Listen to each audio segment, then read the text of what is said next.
Okay, let's unpack this. Today, we're taking a deep dive into Adobe's recent Q3 FY25 earnings report. We've looked at insights from MarketWatch, Investors.com, Reuters, Barron's, Investopedia, quite a few sources to help us cut through the numbers. Our mission here is really to reveal the story behind the stock, especially with Adobe's big AI ambitions and what it all means for you.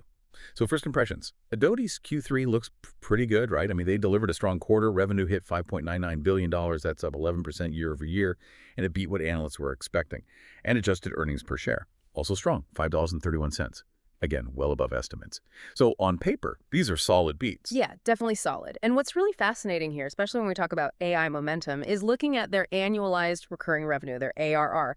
Digital media ARR reached $18.59 billion. That's a huge base. And here's the key part. Over $5 billion of that is now what they call AI-influenced ARR. Okay, AI influence. So existing stuff made smarter? Exactly. Features added to current products. But then there's the AI-first ARR. This is the revenue from genuinely new AI native services. And that actually surpassed $250 million this quarter.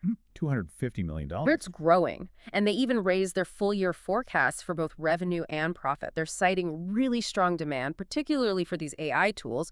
We're also seeing, huge enterprise adoption. They mentioned nearly all of the Fortune 100 have already used Adobe's AI features in some way. Wow, nearly all Fortune 100. That's a significant reach. Okay, so those Q3 numbers, undeniably strong. The AI buzz seems real based on that adoption. Yet, this is the confusing part. Adobe stock is still down quite a bit, like 20-21% year to date. That's a major disconnect for investors looking at those results. What's the hesitation? Why all the caution? Yeah, that really raises the key question, doesn't it? Why this apparent disconnect? Well, while that AI adoption is strong, the market seems to be asking, okay, but how quickly will revenue from those truly AI-first products scale up, especially compared to that broader AI-influenced category? Right. It's like, show me the new money from AI, not just AI features on old products. Exactly. Investors want to see that direct AI revenue grow fast. Plus, there's some serious competitive pressure. You've got rivals like Canva, Figma. They have different models, often web-first, sometimes cheaper or free to start. Yeah, they're definitely grabbing attention. And then there are all these newer, kind of nimble AI startups jumping into the creative space too. So for Adobe, maintaining that innovation edge is absolutely critical, but it's also really costly. We're seeing rising R&D costs, infrastructure expenses that could definitely weigh on their margins going forward. In fact, it's interesting, despite those strong earnings beats, the stock actually dipped a bit, maybe 2-3% right after the report in some sessions. So the beat was maybe already priced in, or just not enough AI upside. Could be either, or both. Suggest investors maybe wanted even more, especially on that pure AI front. And you mentioned they raised guidance, but looking closer, the Q4 growth expectations are, well, only slightly above what analysts were already forecasting. It wasn't a huge leap. Plus, you have the broader market context, right?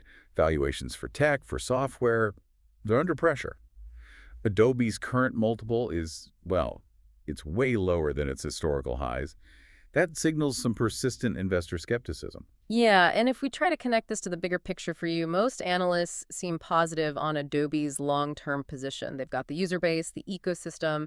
They're well-placed to benefit from generative AI eventually. However, you see many analysts keeping their buy ratings, but trimming price targets just a bit? A note of caution, then. Exactly. It's kind of a warning that market expectations are already baked in pretty high.